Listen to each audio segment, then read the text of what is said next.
प्यारे बच्चों, आज हम आपको कंप्यूटर सब्जेक्ट में कंप्यूटर सिस्टम के बारे में बताएंगे। तो सिस्टम जो है बच्चों, जैसे कंप्यूटर में कीबोर्ड होता है, माउस होता है, मॉनिटर होता है, ये सब एक साथ में जब मिलता है तो वो क्या होता है, एक सिस्टम बनता है।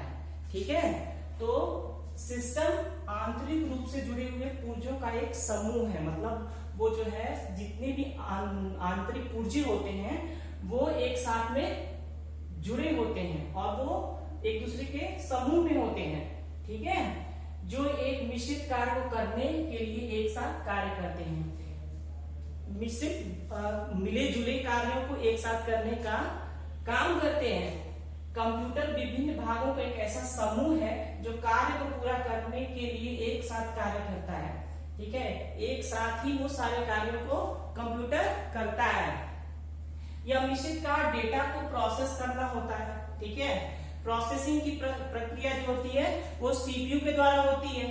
ठीक है, यही कारण है कि प्रणाली में कंप्यूटर के प्रत्येक भाग कुछ न कुछ काम करते हैं। ठीक है, जैसे आपका कीबोर्ड है तो उसका इनपुट करने का कार्य है। ठीक है, और माउस का भी कार्य जो है इनपुट करने का है। मॉनिटर पे आप आउटपुट देखते हैं। ठीक है, तो किस सभी का कुछ न कुछ कार्य है। हाँ, तो कंप्यूटर द्वारा किए जाने वाला पूरा कार्य 3 चरणों में पूर्ण होता है। पहला क्या है, डेटा को इनपुट करना। इनपुट कैसे करते हो आप? डेटा को हम कीबोर्ड के माध्यम से डेटा को इनपुट करते हैं। ठीक है, जो भी हमारे पास इंफॉर्मेशन होती है उसको हम इनपुट करते हैं। दूसरा क्या है, डेटा को प्रोसेस करना। प्रोसेस करने का कार्य जो होता है सेंट्रल प्रोसेसिंग यूनिट का होता है। ठीक है, और प्रोसेस किए गए डेटा से आउटपुट लेना। आउटपुट जो है हमको मॉनिटर पे दिखाई देता है जो। ठीक है, तो उपयुक्त कार्य कंप्यूटर के निम्नलिखित भागों द्वारा किया जाता है। पहला क्या है, इनपुट करने वाला भाग। इनपुट करने वाला भाग क्या होता है? कीबोर्ड होता है, माउस होता है। ठीक है, सेंट्रल प्रोसेसिंग यूनिट जहां प्रोसेस का कार्य होता है। आउटपुट के साधन में आपका मॉनिटर है। ठीक है, या स्पीकर भी कह सकते हैं। तो उसके बाद से कंप्यूटर की कार्यप्रणाली को निम्नलिखित भागों में विभाजित किया जा सकता है। पहला क्या है बच्चों, कार्य करने वाला व्यक्ति कीबोर्ड की सहायता से कंप्यूटर में डेटा इनपुट करता है।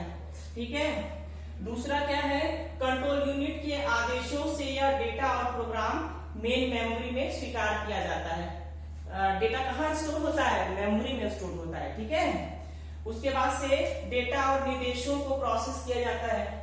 कंट्रोल यूनिट द्वारा अलग अलग भागों में संदेश भेजा जाता है, जैसे निर्देशों की आवश्यकता को पूरा किया जाता है। ठीक है, अब कंट्रोल यूनिट में दूसरा निर्देश स्वीकार किया जाता है। मतलब एक निर्देश जब कंप्लीट हो जाता है तो दूसरा निर्देश को स्वीकार किया जाता है। ठीक है, तो सबसे ज्यादा जरूरी क्या है इसमें, देखिए कि सिस्टम है।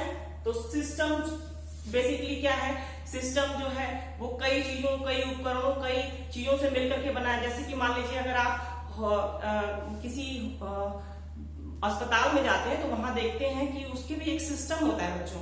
वहां पे नर्स होगा, डॉक्टर होगा, वार्ड बॉय होगा, तो ये सब मिलकर के एक सिस्टम बनाते हैं। ठीक है, तो इसके बाद से आप इस कंप्यूटर सिस्टम को आप अच्छी तरह से लिखिए और याद कीजिए। और नेक्स्ट जो है आपका अगले वीडियो में। धन्यवाद।